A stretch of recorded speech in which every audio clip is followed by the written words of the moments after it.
오늘 하나님께서 우리에게 사자 목사님을 보내주셔서 주시는 말씀이 출애굽기 40장 34절에서 38절, 구약성경 146면에 있는 이 말씀, 제가 봉독하게 될 때 오늘 나에게 주시는 하나님의 말씀 되기를 원합니다. 구름이 회막에 덮이고 여호와의 영광이 성막에 충만하매 모세가 회막에 들어갈 수 없으니 이는 구름이 회막 위에 덮이고 여호와의 영광이 성막에 충만함이었으며, 구름이 성막 위에서 떠오를 때에는 이스라엘 자손이 그 모든 행진하는 길에 앞으로 나아갔고, 구름이 떠오르지 않을 때에는 떠오르는 날까지 나아가지 아니하였으며, 낮에는 여호와의 구름이 성막 위에 있고 밤에는 불이 그 구름 가운데 있음을 이스라엘의 온 민족이 그 모든 행진하는 길에서 그들의 눈으로 보았더라. 아멘.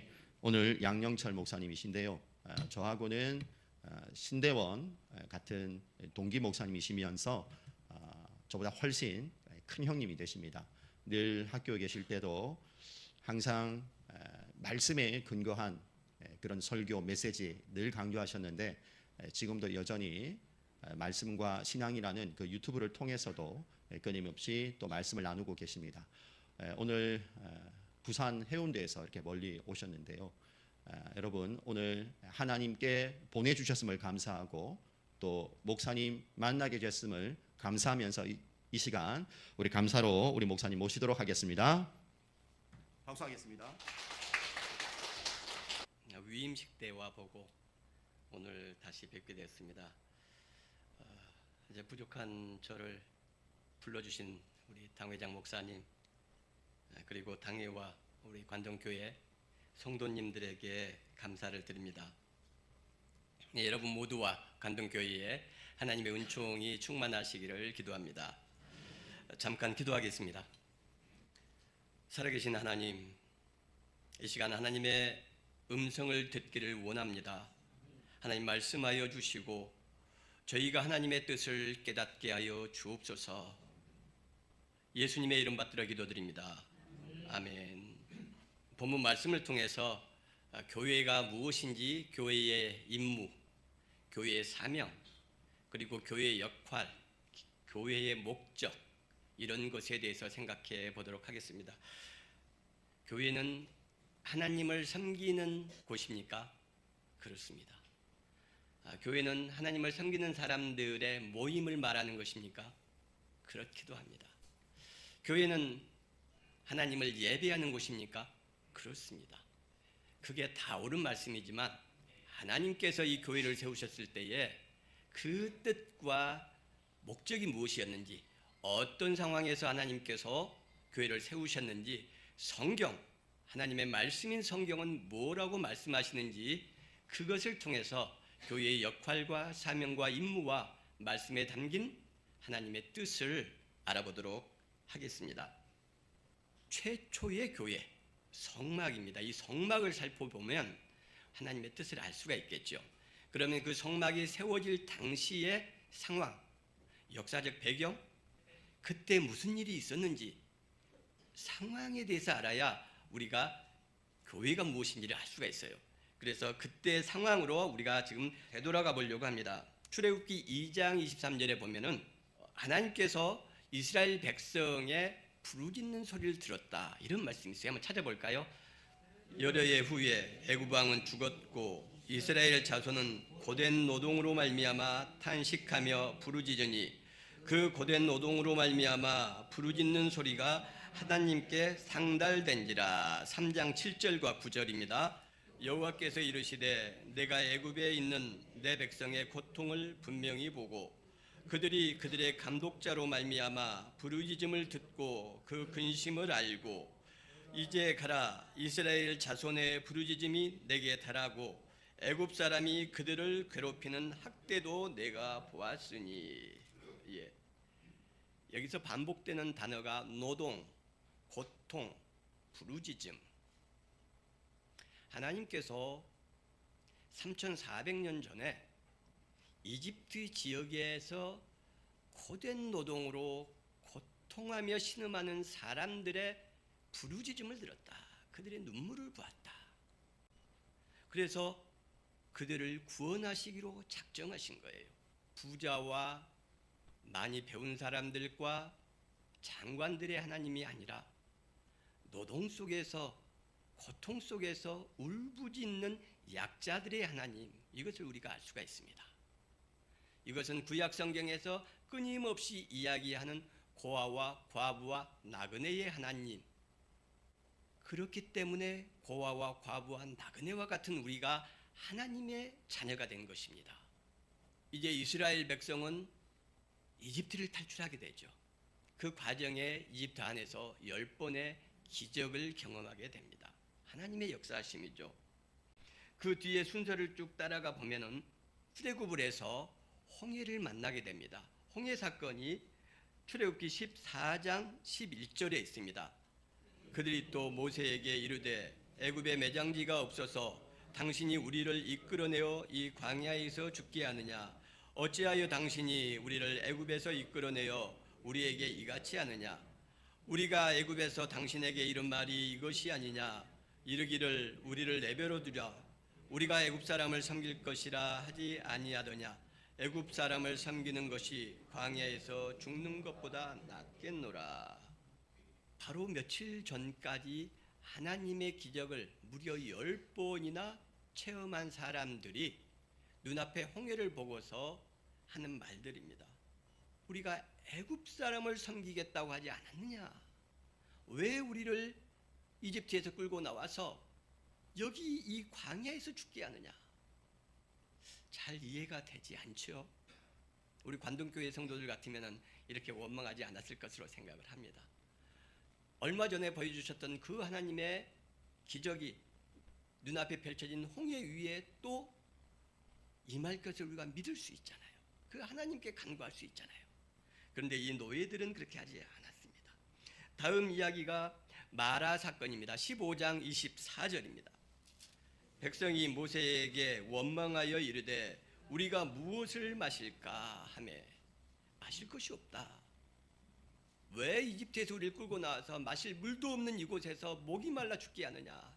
그 다음의 사건은 둘째 달 15일에 메추라기를 만나는 사건입니다. 16장 2절과 3절입니다. 이스라엘 자손 온 회중이 그 광야에서 모세와 아론을 원망하여 이스라엘 자손이 그들에게 이르되 우리가 애굽 땅에서 고기가마 곁에 앉아 있던 때와 떡을 배불리 먹던 때에 여호와의 손에 죽었더라면 좋았을 것을 너희가 이 광야로 우리를 인도해 내어 온 회중이 주려 죽게 한다. 이 원망의 목소리를 하나님께 들으시고 메추라기를 보내주시죠. 이 이후에도 계속해서 이어집니다. 르비딤 사건이 있고요. 아말렉 전투가 있고요. 역시 모세가 손을 들었을 때 전투에서 이기고 모세가 기도하지 못할 때 전쟁에서 지는 이런 하나님의 살아계심을 경험했다는 이야기입니다. 그렇게 시내산에 3개월 만에 도착을 합니다. 시내산에 도착하자마자 하나님께서 구름 가운데 임재하셔서 모세를 부르세요. 그 모든 광경을 이집트에서 탈출한 노예 공동체들이 보았습니다. 그리고 모세가 첫 10계명을 얻기 위해서 올라가죠. 40일간 있습니다. 다시 둘째 돌판을 얻기 위해서 올라가죠. 또 40일 있습니다. 그 중간에 이런저런 사건들이 있고 그 기간들이 한 10일. 그러니 3개월 만에 시내산에 도착을 했고 40일이 두 번, 80일. 그 중간에 소요된 시간들이 약 10일. 그러면 또 90일이 지난 겁니다. 즉 6개월이 되었을 때에 이제 성막을 짓기 위한 역사가 시작되는 거예요. 출애굽기 25장 8절에 보면 하나님께서 모세에게 내가 거할 성소를 만들라 이렇게 말씀하세요. 자, 이렇게 6개월간 이스라엘 백성이 경험한 하나님의 기적, 하나님의 손길, 하나님의 살아계심이 무려 20번. 이집트의 10가지 재앙까지 포함해서 6개월이면 180일이죠. 20번이면 9일에 한 번씩 하나님의 기적, 하늘의 역사를 경험한 거예요. 근데 그들의 입에서 나오는 것은 불평과 불만이었고 우리를 목말라 죽게 하려고 이 광야로 데려왔느냐. 우리를 인도할 신을 만들라. 그래서 금송아지를 만들고 이런 이해할 수 없는 일들이 생긴 것입니다. 이게 성경에 기록되지 않았다면 누가 이런 사실을 믿겠습니까? 어떻게 하나님의 기적을 계속 10일에 한 번 이상을 경험하는데 그렇게 6개월 이상을 지났는데 어떻게 그 하나님을 의심할 수 있겠어요? 그런 사람은 없을 겁니다. 우리가 종종 삶에서 하나님을 경험하죠. 언제 경험하셨습니까? 몇 개월에 한 번씩, 드문드문 있는 경우는 몇 년에 한 번씩. 아브라함이 하나님을 경험한 기적 같은 경우는 몇십 년에 한 번입니다. 아브라함은 굉장히 자주 있었을 것 같지만 실제로 하나님을 경험한 기적은 그렇게 많지 않아요. 놀라운 일이죠. 10일에 한 번씩 하나님을 경험하면서 끊임없이 하나님과 모세를 원망하고 불평불망을 한다. 그런 상황 속에서 성막을 지으라 하신 거예요. 하나님께서는 이 노예 집단에게 두 가지 계획을 가지고 계셨고 두 가지 사랑의 선물을 주셨습니다. 그 첫 번째가 십계명, 두 번째가 오늘 이야기하는 성막.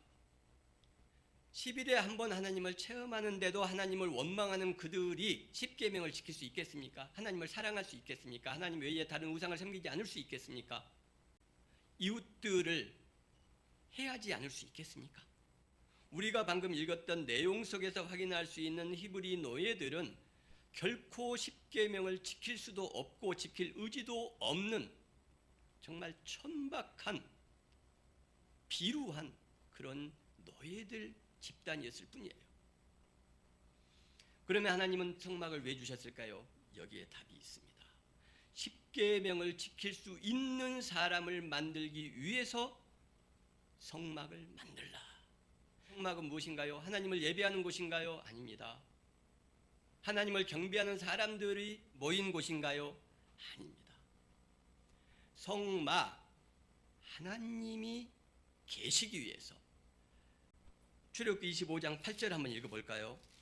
내가 그들 중에 거할 성소를 그들이 나를 위하여 짓되 내가 그들 중에 거할 성소, 하나님을 원망하고 금송아지를 만들고 모세를 원망하고 우리를 죽이려고 이리 끌고 나왔느냐라고 했던 그 노예들입니다. 그들 가운데 거하다. 샤칸이라는 히브리 원어가 있습니다. 이 단어는 정착하다, 거주하여 살다라는 뜻이 아니에요. 잠시 머무르다, 샤칸. 잠시 왜 머무릅니까? 우리가 길을 가다가 잠시 머무르는 경우가 있죠. 뭔가 이유가 있는 것입니다. 목적이 있을 때 머무르는 것이죠. 하나님께서 뭔가 목적과 이유를 가지고 노예들 가운데 하나님을 원망하고 불평불만하는 그들 가운데 잠시 거하겠다. 그것이 성소라고 돼 있죠. 미크다시. 어떤 곳, 어떤 장소를 뜻하는 단어입니다. 미드바르, 어떤 장소, 드바르, 다바르, 말씀의 장소, 광야라고 번역이 되죠. 광야가 아니에요. 말씀이 있는 곳이 미드바르, 그걸 광야로 번역을 한 것입니다. 미크다시, 카다시, 구별하다, 거룩하다. 구별된 장소, 거룩한 장소, 그것을 성소라고 번역한 것입니다. 본문에 나오는 성막은 뭘까요? 미시칸, 어떤 장소, 샤칸, 잠시 머무는 장소, 잠시 머무는 곳, 그것이 미시칸, 성막의 원래 의미, 그것을 거룩한 장막이라는 의미에서 성막, 하나님이 잠시 머무시는 곳. 무엇 때문에 하나님께서 하늘 보좌를 버리고 저 광야에 척박하고 더러운 인류 역사상 가장 비인간적인 노예 집단이 있는 그 가운데 오셔야 했나요?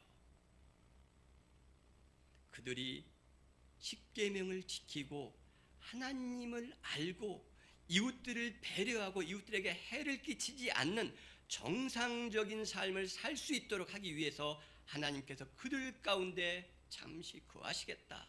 직접 교육하시고 직접 격려하시고 용기와 희망을 주시겠다. 그 목적을 위해서 그 목적이 이루어질 때까지 내가 그들의 아버지가 되고 그들의 어머니가 되어서 그들을 안고 보살피고 돌보시겠다.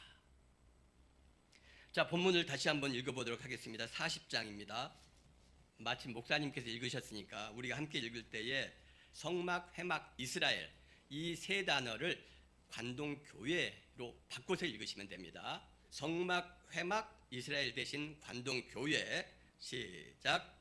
구름이 관동교회 위에 덮이고 여호와의 영광이 관동교회 위에 충만하며 모세가 관동교회에 들어갈 수 없었으니 이는 구름이 관동교회 위에 덮이고 여호와의 영광이 관동교회 위에 충만함이었으며 구름이 관동교회 위에서 떠오를 때에는 관동교회의 자손이 그 모든 행진하는 길에 앞으로 나아갔고 구름이 떠오르지 않을 때에는 떠오르는 날까지 나아가지 아니하였으며 낮에는 여호와의 구름이 관동교회 위에 있고 밤에는 불이 그 구름 가운데에 있음을 관동교회의 온 족속이 그 모든 행진하는 길에서 그들의 눈으로 보았더라.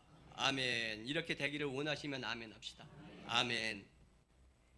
교회라는 말은 에클레시아라는 그리스 말이 쓰입니다. 에크는 어디로부터, 클레시아, 칼레오라는 부르다. 원래 성경에서 이 에클레시아라는 단어가 쓰이기 전에 500년 전부터 그리스 사회에 쓰였어요. 그때 아테네에 중대한 문제가 생기면 에클레시아가 소집됐습니다. 아테네 시민들로부터 뭐뭐로부터 에크, 칼레오, 부름받은 사람들, 특별한 선택된 사람들, 아테네 도시의 중대사를 해결하기 위한 사람들이 모여서 회의를 했어요. 이 모임, 이 집회를 에클레시아라고 했던 겁니다. 우리 성도들은 세상 가운데서 세상에 해결할 수 없는 중대한 문제를 해결하기 위해서 하나님이 부르신 그 모임인 거예요.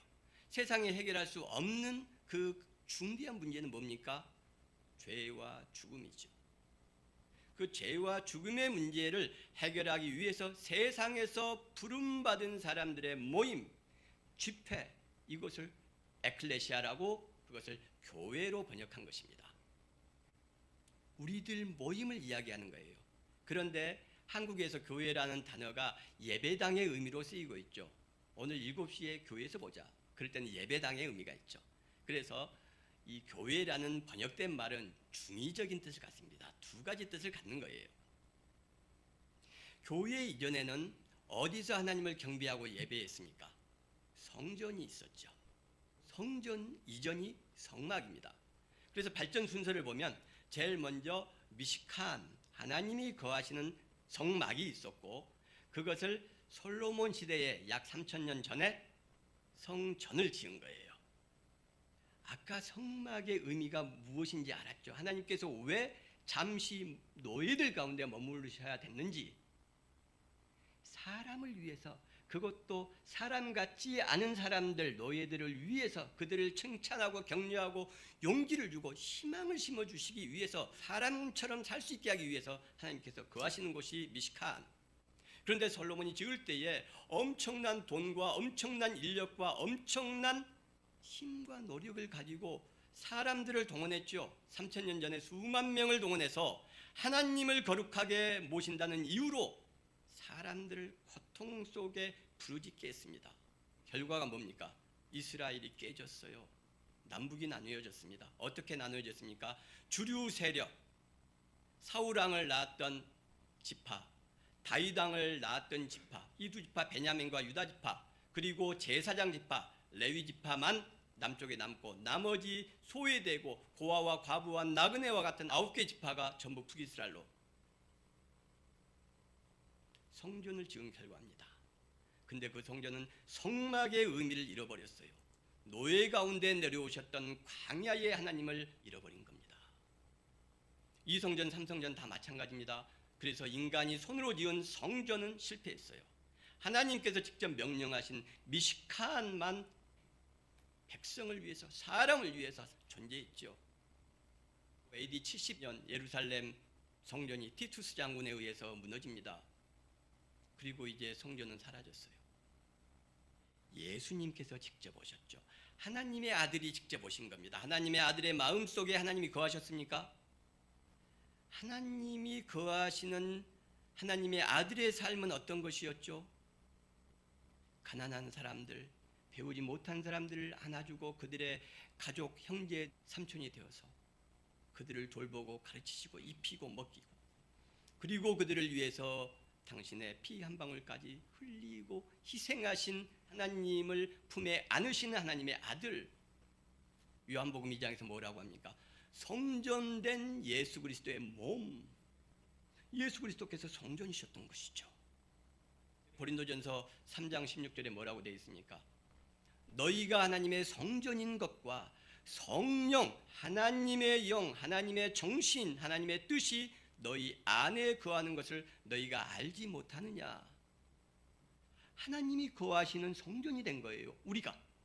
그리고 그 우리들의 모임, 세상에서 부름받은 하나님의 자녀들, 우리가 비록 형편없고 힘이 없고 많이 배우지 못했을지라도, 말을 잘하지 못하고 잘나지 못했을지라도 하나님께서는 우리를 통해서 세상의 문제, 죄와 죽음의 문제를 해결하라고 부르신 겁니다.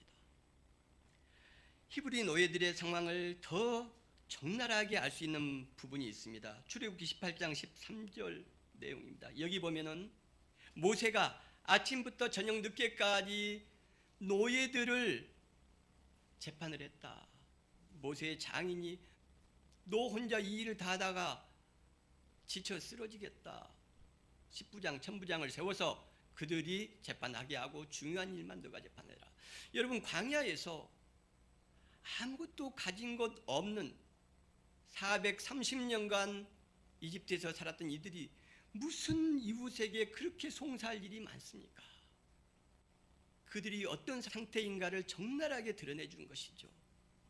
서로 손을 잡고 어깨를 두드리고 힘내자. 하나님이 약속하신 그 약속의 땅까지. 네가 쓰러지면 내가 업고 갈게. 네가 넘어지면 내가 너를 부축해서 갈게. 이러면서 서로 격려해도 부족할 판에 물고 뜯고 질투하고 미워하고, 그래서 모세 앞에 송사로 나선 사람들이 하루 종일 재판을 해도 끝나지 않을 만큼 많았다. 레위기를 한번 볼까요? 레위기 18장 6절입니다.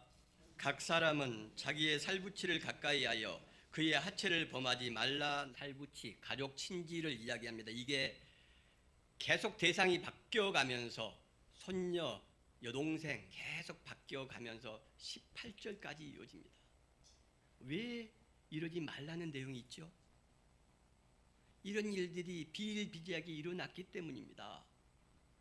짐승만 못한 집단, 이들이 당시 히브리의 노예들이었습니다. 인류 역사상 이처럼 반인륜적이고 야만적이고 짐승만 못한, 금수만 못한 집단은 없었어요. 그런데 하나님께서는 이들 가운데 거하겠다. 그들을 위한 데 계획이 있다. 그게 미시칸인 것이죠. 날마다 절망할 수밖에 없는 노예들, 그들 스스로 그것을 느꼈을 것입니다. 그들에게 하나님께서 주시는 말씀, 내 백성, 내 백성. 히브리 원어로 암미, 내 백성이란 뜻입니다. 이 단어가 출애굽기에만 19번 나와요. 모세오경에 총 22번 나오는 단어입니다. 그런데 출애굽기에만, 출애굽기는 뭐죠? 핵심이 말씀드렸죠. 십계명과 성막. 성막은 사람을 위해서, 노예들을 위해서 있는 것이고, 십계명은 다른 사람을 해치지 말라라는 뜻이에요.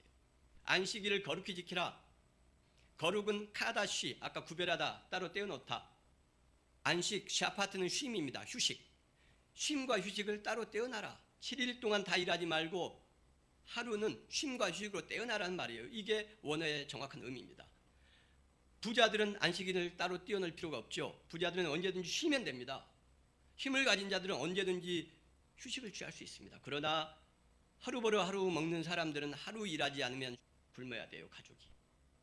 노예와 종들은 주인이 쉬게 하지 않으면 쉴 수 없습니다. 그래서 안식일을 위한 규정은 사람을 위한 규정이에요. 부모를 공경하라. 부모가 돈이 100억이 있습니다. 부모 공경하지 않을 강심장의 자녀들이 있을까요? 부모가 약자일 때 부모를 무시하지 말고 함부로 대하지 말고 존경하고 사랑하고 높이라는 이야기입니다. 살인하지 말라. 강자를 살인할 수 있습니까? 간음하지 말라. 아내가 사자보다 호랑이보다 무서운데 간음할 수 있습니까? 강자과 도둑질할 수 있습니까? 모든 게 약자를 해하지 말라예요. 최소한의 인간적인 도리는 해라. 니보다 힘없는 사람들 괴롭히지 말고 해치지 말라. 7개 계명이 사람에 대한 계명, 안식일 계명까지 하나님이 어떤 분인지 알 수 있죠. 하나님의 영광이 충만한 관동교회가 되려면 어떻게 해야 됩니까? 10계명은 다 지키면서 사실 수 있어요. 그렇게 하실 겁니다. 그러나 성막의 의미를 성막을 통해 주시는 계시를 우리가 살아내는 것이 필요하죠. 하나님의 영광이 임하려면 하나님의 명령대로 해야 됩니다. 이 명령대로란 말은 구약 성경 전체에 일은 한번 나옵니다. 그런데 출애굽기 39장과 40장 성막에 관련된 내용이죠. 여기서만 18번이 등장을 해요. 약 180배가 출애굽기 39장 40장 성막에 관련된 내용에서 나오는 겁니다. 하나님의 영광이 임하는 교회가 되려면, 내 삶에 하나님의 영광이 임재하게 하려면 하나님의 명령대로 해야 되는 것이죠. 그 명령 무엇입니까? 우리의 이웃들을 돌보는 겁니다. 남들이 조롱하고 손가락질하고 멸시하고 무시하는 그 이웃들을 우리가 품을 때에, 관동교회가 아닐 때에 관동교회 위에 하나님의 영광이 임재하시는 것이죠. 그것이 미식한의 의미고 성막을 통해 주시는 하나님의 말씀인 것입니다. 짐승 같은 너희들을 사랑하신 거룩한 하나님의 뜻을 실천해서 하나님의 영광이 충만하게 임하는 관동교회, 그리고 여러분의 가정, 삶이 되시기를 주님의 이름으로 축원합니다.